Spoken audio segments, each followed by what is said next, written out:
কংগ্ৰেছৰ এতিয়া last hope AI generated fake document বনাই পেলাই ৰাইজক বিভ্ৰান্তি কৰিবলৈ কংগ্ৰেছে এতিয়া গ্ৰাউণ্ড এৰি দিলে।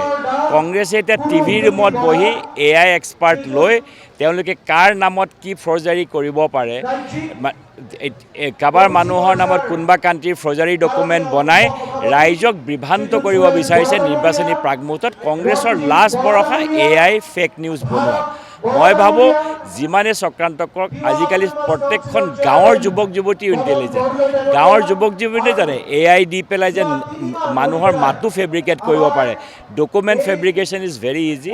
সেইকাৰণে মই ভাবোঁ এইবিলাক কোনো ধৰণৰ কাম কংগ্ৰেছৰ এইবিলাক অপপ্ৰচাৰে কাম নকৰে।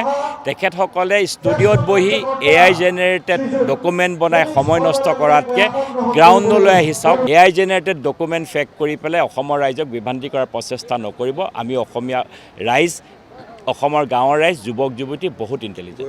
গৌৰৱ গগৈ আৰু কি উপায় আছে? তেওঁ পাকিস্তানৰ মিডিয়া সহায় লৈ তেওঁ AI জেনেৰেটেড ফেব্ৰিকেটেড ডকুমেণ্ট তেওঁ জেনেৰেট কৰিছে।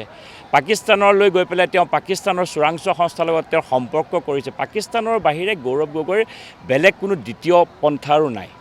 Pakistan is the last shelter of Gaurav Gogoi.